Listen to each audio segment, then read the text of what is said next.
Good morning, good afternoon, or good night. My name is Lily, and I'm happy to welcome you to the fourth day of APCYS 2021 activities. We hope you have rested a little after yesterday's activity. Today's program includes two conferences we are sure you will enjoy. To start the first conference, I would like to introduce our two speakers, Mrs. Elisa Rodríguez and Mr. Rodolfo Peon, presenting the conference, The Energy of the Future Will Come from the Desert. Elisa Rodríguez Sanchez has a bachelor's degree in physics from the University of Sonora in Mexico. She also has a master's science degree in renewable energy from the University of Oldenburg in Germany. She is currently a faculty member in the Department of Physics at the University of Sonora and part of the physics staff at the State Oncology Center CEO. With almost 10 years of experience, her work at the university has led to the installation of a solar parking lot. As an advisor for the Mexican Energy Ministry, her work involved energy policies for ensuring secure, clean, and affordable energy. As a researcher at the Fraunhofer Institute für Solare Energiesysteme in Germany, she worked on the development of solar-driven heat pumps, and at the Institute Teknologi 10 November in Indonesia. Her work led to the social, technical, and economic evaluation of several micro hydro plants for rural electrification. Elisa's latest research focuses on ray tracing simulations with applications on solar concentrating systems, as well as linear accelerators used for cancer therapy treatments. And now Jimena is going to introduce you to Mr. Rodolfo.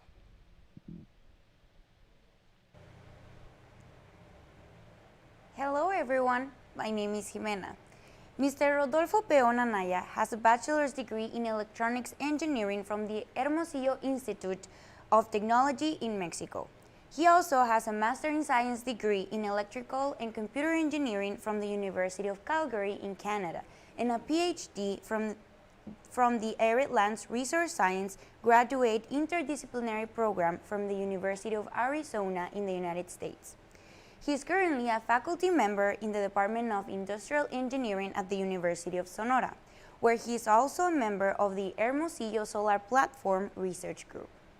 With almost 20 years of experience, his work has led to the installation of nearly 1 MW of power capacity using different solar technologies. His work has involved the development of technology and its deployment of small and large scale in Mexico and overseas. Mr. Rodolfo's research focuses on finding integral solutions to secure water, energy, and food for present and future generations.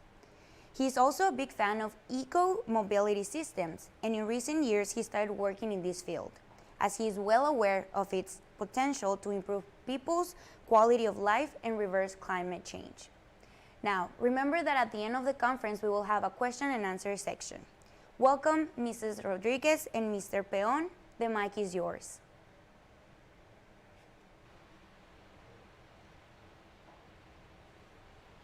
Hi everyone. Well, we regret to inform you that the catastrophic endings of the planet we see in science fiction movies, social media, or the news will not happen. No, they will not happen that way.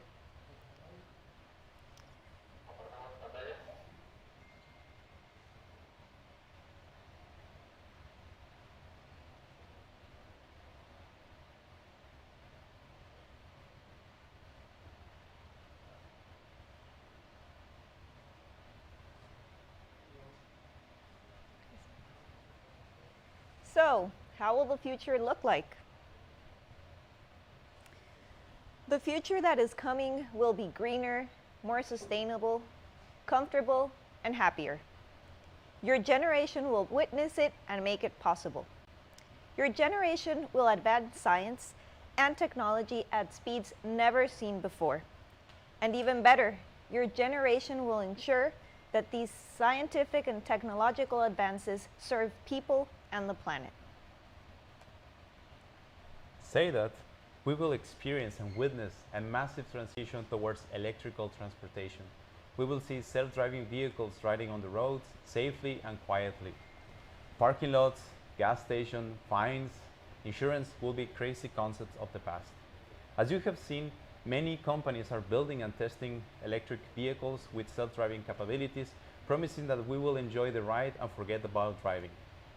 Very likely in the future, we will not have to buy a car. We very likely hire one, and if we own one, we will put it to work while we don't use it. So get ready to hop on a self-driving vehicle that will take you to work, school, or somewhere fun. And while commuting, you will be able to read a book, listen to music, and even make new friends. If you go on vacations, these type of vehicles will carry you around the cities and visit your favorite sites based on your preferences on social media. It will even be possible for a vehicle to reserve or book in your favorite restaurant. In cities, smart traffic control systems will make sure that you get on time to your destination. At the same time, we'll keep track of other vehicles, pedestrians, and other potential risks on the road. In fact, with all these controlling and monitoring systems, being on the street will be being on the safest place in cities in the future. With such safe pedestrian infrastructure, people will prefer to walk or ride bikes to travel through their cities. With less vehicles on the roads, we will have clear skies and less noise. We will be able to hear birds singing again in the cities. This greening of cities will transform cities into sanctuaries for different animal and plant species. To move from cities to cities, we will prefer using magnetic levitation trains instead of flying or taking the highway. With supersonic speeds, these trains will be the fastest and probably the cheapest way to move around. Rushing to an airport to catch a flight will be things of the past. Very likely, if we're late to the terminal, we just hop into the next wagon and then we're ready to go.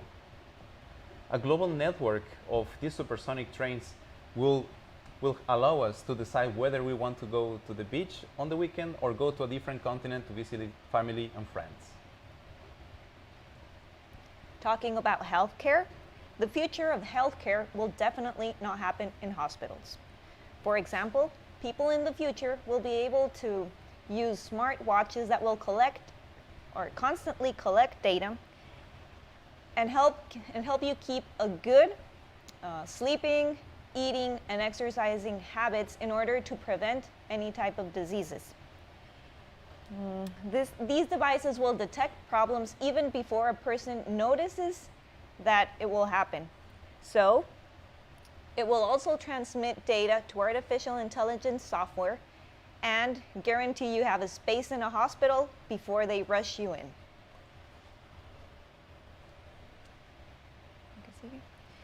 It will be possible to program our bodies because gene editing will be an option. We will be able to rewrite our DNA and control the cells in our bodies. Target genes will be disabled, harmful mutations will be corrected, and the activity of specific genes will be modified in order to treat or prevent diseases. But this implies that our planet will have to sustain a big number of population.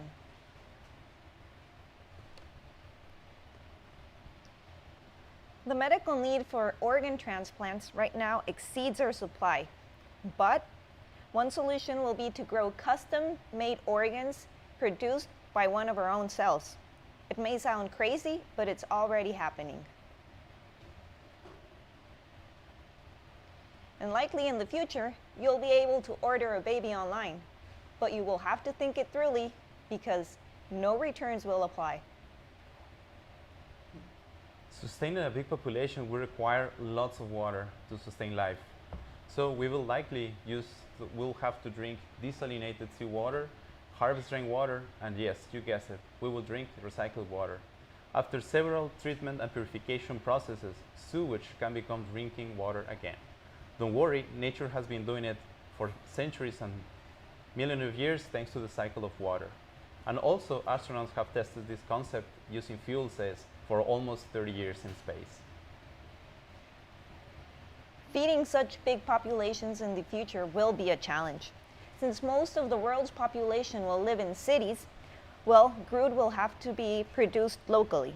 Vegetables will be grown in vertical gardens and controlled under controlled environmental conditions. And we will be able to produce food all year round. Even meat will be grown in labs. Practically all animal meat can be produced using cells agriculture. Making a portion of meat for a person will take weeks instead of months or years. As a result, ecosystems will recover from intense farming and fishing. With these unlimited opportunities for entertainment, going to space will be attainable for almost everybody at least once in life. So get ready for it. So you might be wondering how all this amazing future will happen in such a small period of time. Well, let us tell you that artificial intelligence will set the rules, the new rules of the game, the same way internet did it a few decades ago. Artificial intelligence will be an excellent ally for humans to advance science and technology. Artificial intelligence will help us to produce more with less resources, and also will leave all repetitive and monotonous tasks to machines, while humans will be required for more creative and fun employment activities. Artificial intelligence will even help governments to make the best decisions to improve the quality of life of all citizens. Nevertheless, a human mind must always be behind to make sure that these solutions make sense and are ethically correct. With the Internet of Things, practically all electronic devices will be connected to the cloud. For example, don't be surprised that a coffee machine will order your favorite blend when it detects that it's running low of supply.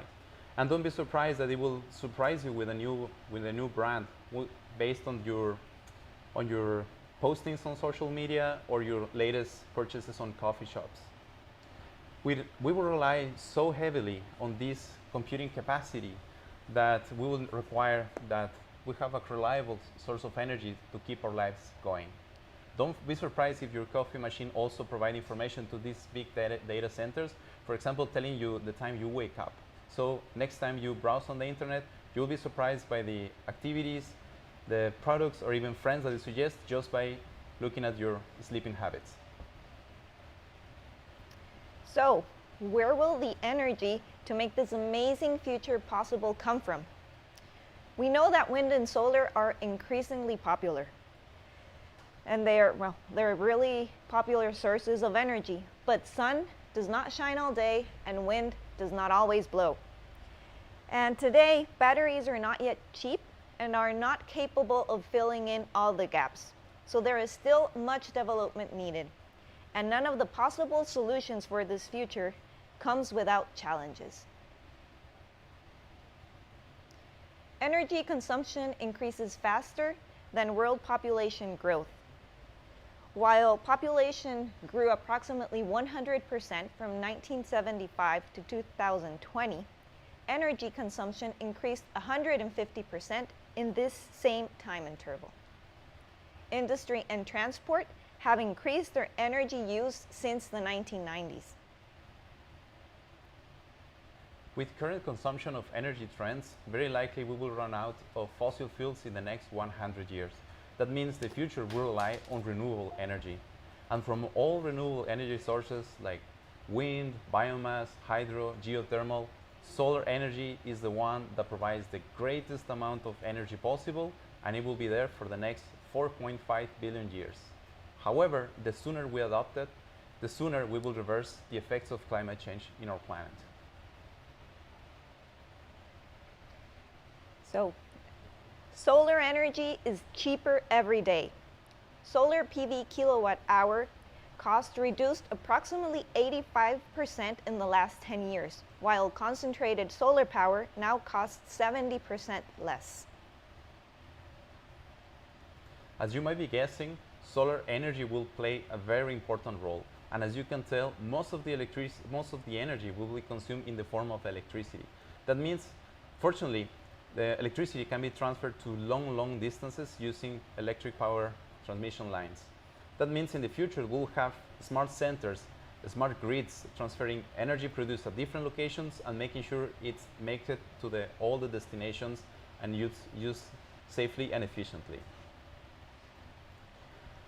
Fortunately, as you can tell, solar energy will be the main source of energy of the future. Fortunately, every single continent has access or has a desert. So that means we can have this make use of the abundant resource in deserts to provide the energy of the future. Interestingly, most of arid lands around the world or deserts have a low population density, mainly due to the lack of water, which limits the ability to have economic activities. But things are going to change. This situation might reverse the same way it did it in the Middle East with the exploitation of oil. But the good thing is that this time we will be using a clean, renewable, durable, and safe energy source, the sun. So what types of solar energy technologies do we have? We have PV and concentrated solar power.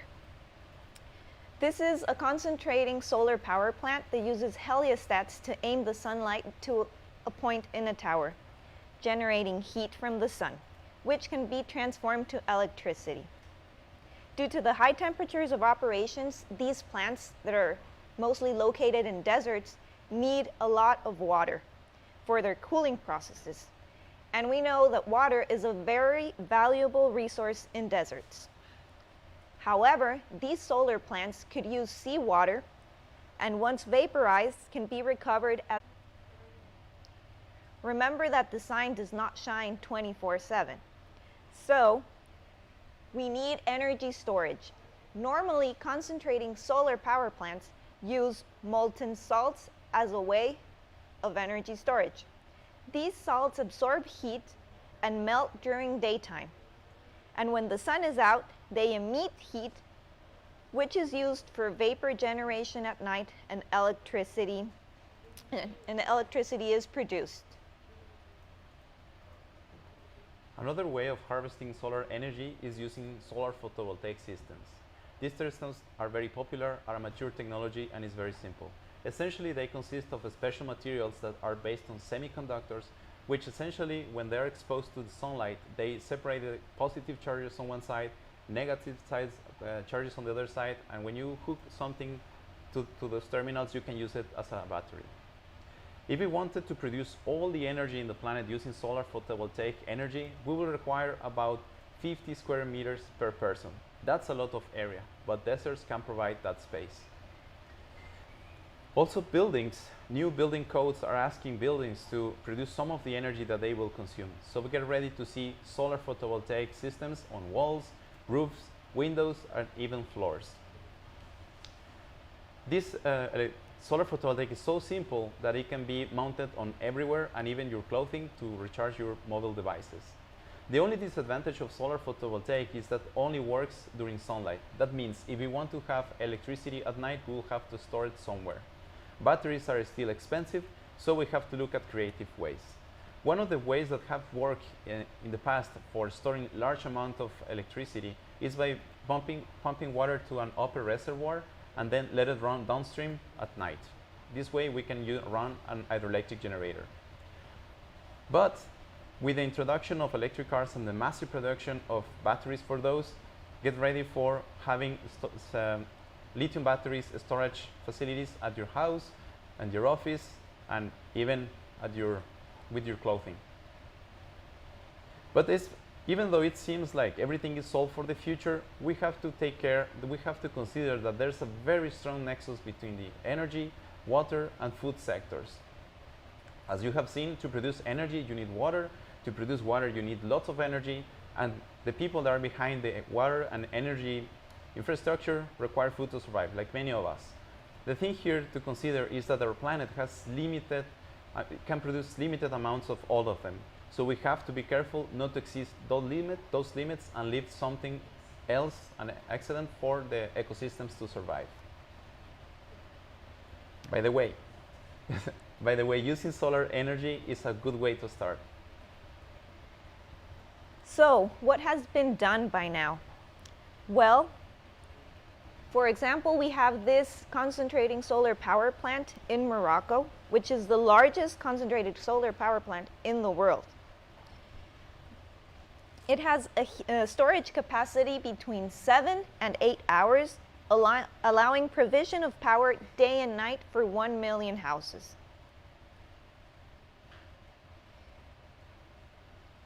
This here is the largest PV power plant. It is located in India. It can provide approximately 1.68 million houses with electricity. The good news is that the government of India has committed to producing 100 gigawatts of solar power, which is enough energy to electrify 75 million homes by 2022. In Hermosillo, where we are located, we have a solar facility called the Hermosillo Solar Platform. At this facility, we are working on the research and development of solar concentrating technologies, but also other solar harvesting systems. At this place, our mission is to make solar electricity cheaper than the one produced with fossil fuels. This used to be like this all the time. In fact, till this day, we are importing most of our energy to produce electricity and to move ourselves around. But the state of Sonora, where Hermosillo is located, has realized of the solar potential we will have. So right now, about 1/5 of our solar capacity is installed in our province. This means we're becoming, from an importer, we're slowly but surely converting ourselves into exporters of energy. And we are sure this is not only the story of Hermosillo and Sonora. We know that many places around the world that used to be agricultural epicenters are now struggling, that now they have depleted their aquifers to pay their energy bills because they have few employment activities left. So that means but this situation could reverse.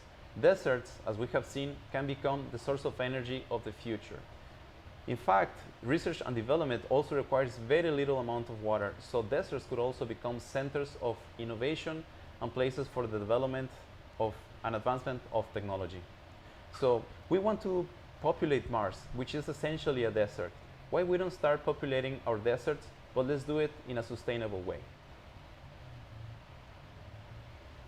Well, we have now seen that the energy of the future will come from the deserts. And that the innovative ideas will come from bright and fresh minds like yours. Thank you.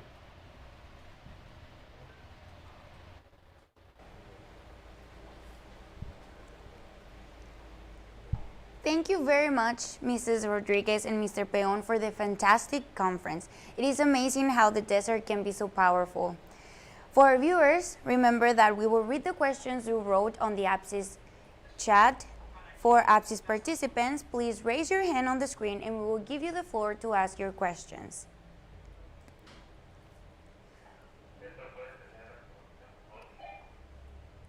Okay, we have one question from Mexico.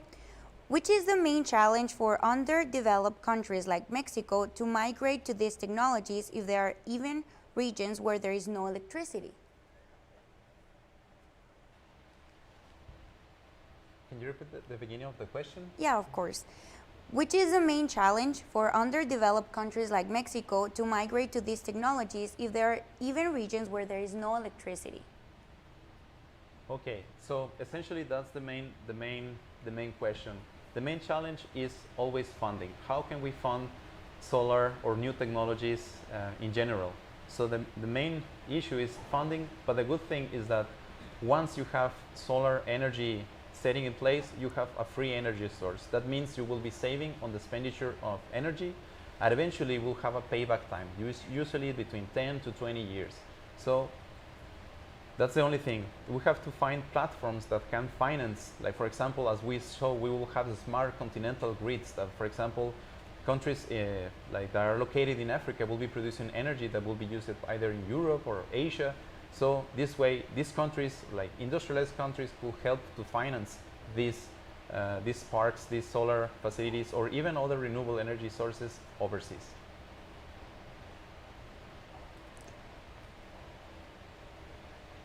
Thank you so much for your answer, Mr. Peon. It's absolutely right. Funding is really fundamental.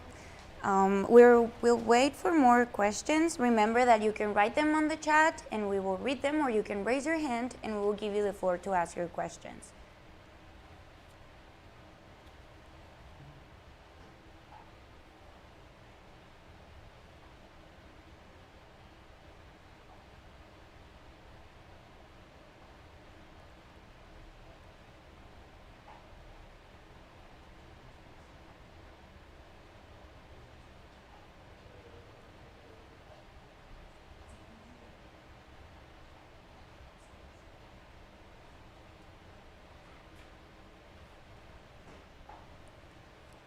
All right, we have two questions from the Zoom chat.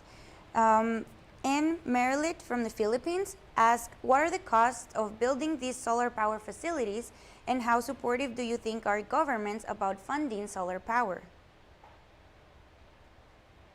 Okay, so typically it can vary, like for solar photovoltaic plant, it can be anything from $1.5 to $3 per watt installed. That's roughly the cost of installation.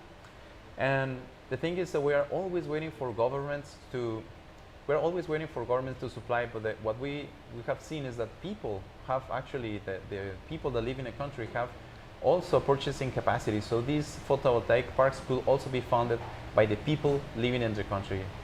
Governments should look at that option of letting people that lives in the country or even overseas to invest in this type of technology. As we have seen, it will pay back. It can be like a saving account that will give you money in the next 10 to 20 years. And these plants will work for at least 20 to 40 years. Easily, they could be providing free electricity and cleaner electricity in the future, for the future years.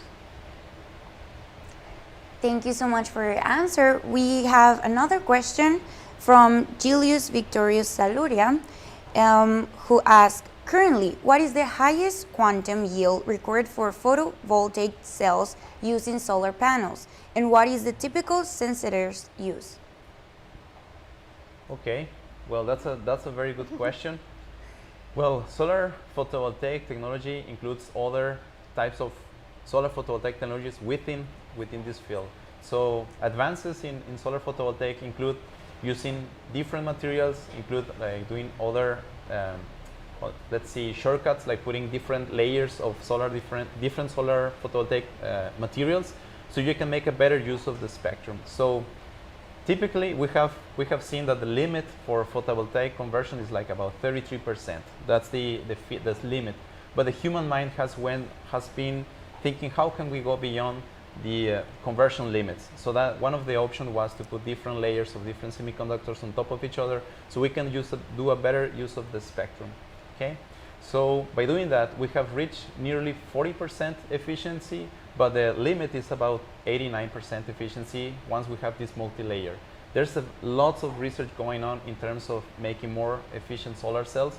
So in the future, we can expect that most of the energy that falls on the solar cells will be converted to electricity instead of heat. Thank you so much for your answer, Doctor. We remember that you can ask your questions or raise your hand.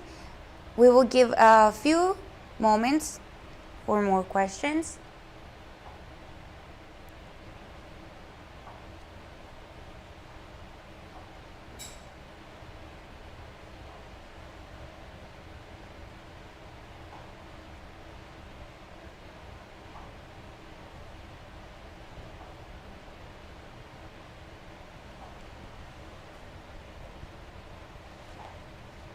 Oh, we have another question from James. Thank you. How much of the deserts should be used in order to be able to provide sufficient amount of energy for the entire world? Okay. Very good question. Yes, an amazing question. As we mentioned previously, if we wanted to produce all the energy in the world using solar photovoltaic, every single person should install about 50 square meters of solar modules. So you can make the numbers to see how much. Usually, most countries, when they do this calculation, they realize most countries that have an average size like Mexico, usually you need about 10 by 10 kilometers to provide all the energy that the country needs, like all the year around. Fascinating, thank you. We have one last question because we're really close to ending the session.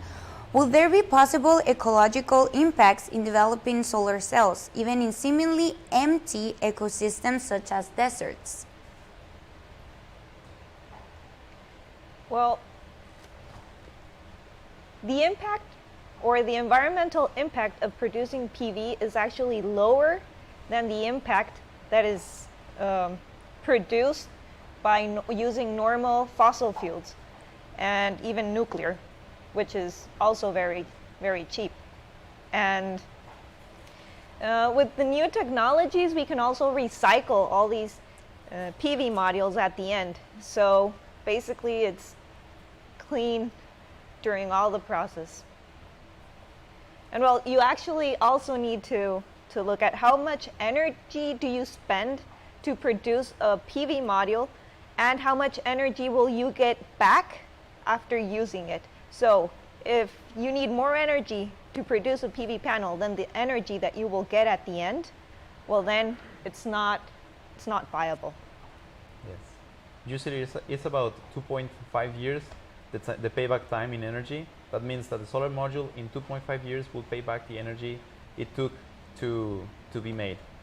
And also, yes, that's an excellent question, not just because we're thinking that, oh, solar energy is great. That's an excellent question, and that's what we expect from scientists like you, to look at the whole picture. And we know that when we have a solar park, we will have an impact on the local ecosystem. So the more efficient we make these modules, the less area we'll require. The most efficiently we do them, the easier we will be able to mount it on structures in cities where we already know we're not doing any harm to the local ecosystem around cities. So that's an excellent question, and thanks for thinking that way. Thank you. We have time for a few more questions. Has Mexico solar energy infrastructure, and where? Yes, well.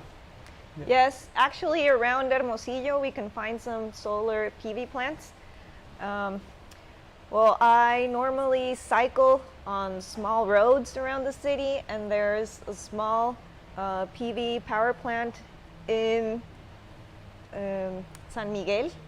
It's a little town, and it provides energy, well, for this town. We also have other bigger solar PV plants installed on the coast, in Puerto Libertad. And also we can see them if we are traveling to Bahía de Quino. There are more.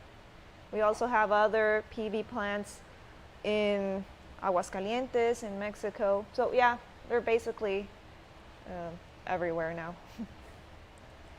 Thank you. Now we will close with a question from Elliot Roswell. He asks, how about the space that will be occupied in the desert? Won't it affect local wildlife? And he comments, it made me think of the ecological impacts that hydroelectric power plants had in the places where they were deployed. Okay. Yes, that's a big concern, that we will affect ecosystems. Usually people think that in deserts there's no wildlife. There's plenty of wildlife.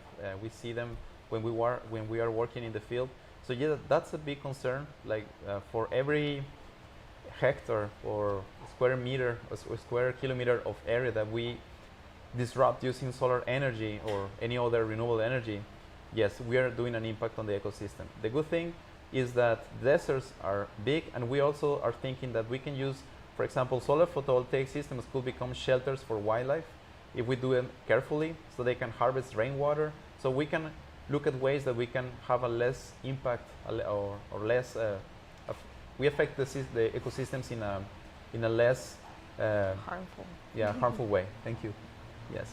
So that's an excellent. Thanks, guys, for thinking that way. We need scientists like you that look at the whole picture and look at the environment. You're absolutely right. Mr. Yes, we need to think about the environment and the habitat of places.